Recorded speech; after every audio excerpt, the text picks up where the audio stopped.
حضرت ابراہیم مہمان نواز بڑے تھے، سخی بڑے تھے۔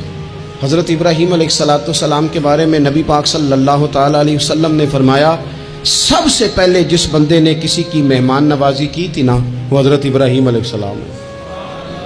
اس کا ایک معنی علماء نے یہ بھی اس حدیث کا بیان کیا کہ جس نے سونی کر کے، مسجہ کر کے، خوبصورت کر کے، تیار کر کے، عزت کے ساتھ، آنر کے ساتھ کسی مہمان کو سب سے پہلے کسی نے اس اہتمام سے کھانا کھلایا، وہ حضرت ابراہیم علیہ السلام ہے۔ زبردست مہمان نواز تھے، زبردست۔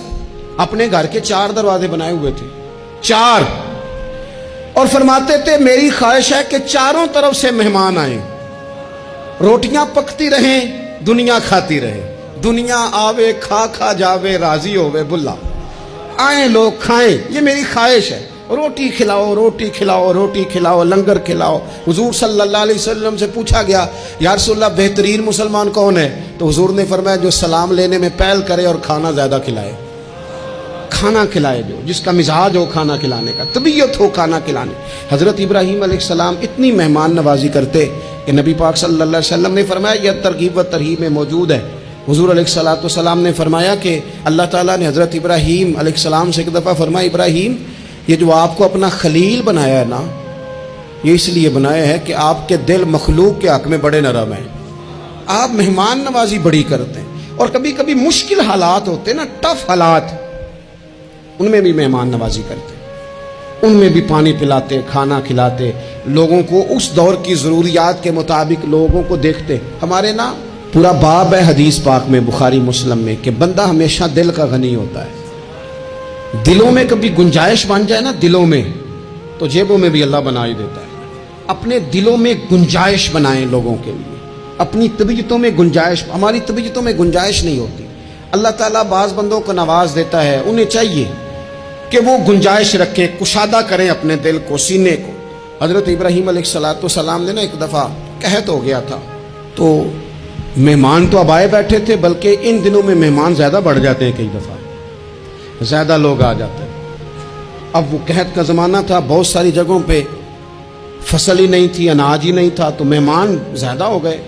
اب حضرت سارہ جناب ہاجرہ گھر میں موجود ہیں اور لوگوں کی لائنیں لگی ہوئی ہیں۔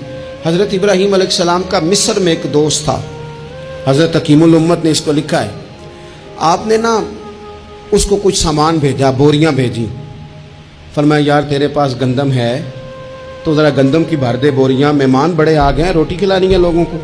حضرت ابراہیم نے وہ چند بوریاں اپنے اس مصری دوست کی طرف بھیجی کہ گندم کی بھر دو، مہمان زیادہ آ گئے ہیں تو یہاں تو قحط ہے۔ اب وہاں جب گئے لینے کے لیے خدام اونٹ لے کے، بوریاں لے کے، تو اس نے کہا جی غلہ تو یہاں بھی ختم ہو گیا ہے، اب یہ خالی بوریاں لے کے واپس آ رہے ہیں۔ اب ان جانے والے خدام کو بھی پتا تھا، جو قریب رہنے والے ہوتے ہیں وہ خانقاہوں کے، آستانوں کے، مدارس کے، مراکز کے مزاج سے بھی آگاہ ہو جاتے ہیں۔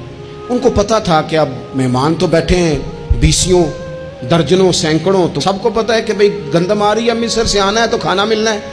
اب بوریاں جب خالی آئیں گی تو بڑا مسئلہ بن جائے گا، ان کے تو دل کمزور پڑ جائیں گے۔ انہوں نے کہا کہ تسلی دیتے ہیں، ان کو تسلی دیتے ہیں۔ رستے میں نا کچھ ریت بوریوں میں بھر لی تاکہ فوری طور پہ دیکھنے والے پریشان نہ ہوں، ریت بھر کے لے جاتے ہیں اور پھر جا کے آرام سے رکھ دیں گے۔ پھر حضرت ابراہیم سے گزارش کریں گے، غلہ نہیں ملا، وہ ایک خوبصورت سا آواز کریں گے، لوگوں کو دلوں کو تسلی ہو جائے گی، اور پھر اگلا بندوبست کر لیں۔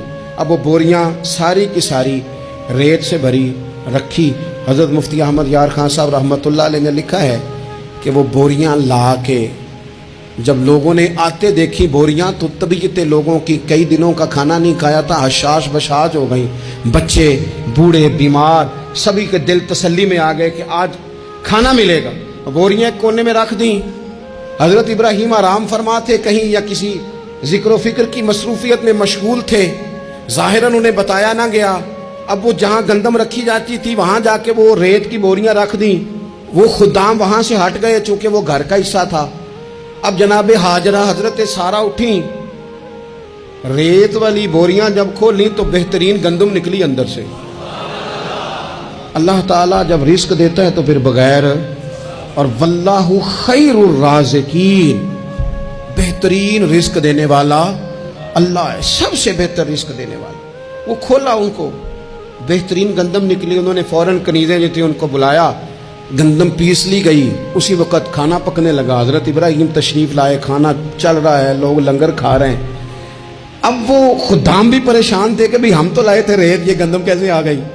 حضرت سارہ اور جناب ہاجرہ قریب آئیں تو خواتین بعض اوقات گھر والوں کو گائیڈ کرتی ہیں کہ یہ والی سبزی بڑی اچھی تھی, یہ والے چاول بڑے اچھے ہیں, یہ جو گندم آپ لائیں یہ بڑی اچھی ہے.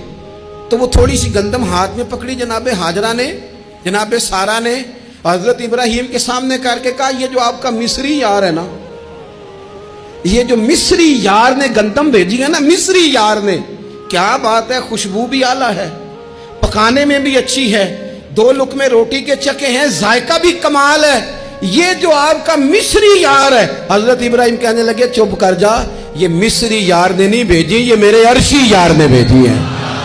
واتخذ اللہ ابراہیم خلیلا, وہ جس نے کہا نا ہم نے ابراہیم کو گہرا دوست بنا لیا ہے, یہ اس نے بھیجی ہیں. اس کو پتا تھا کہ جناب خلیل نے کوئی ذات کے لیے نہیں منگائی, اسی کی مخلوق کے لیے منگائی ہے, تو یہ عرشی یار نے بھیجی ہے, عرشی یار نے.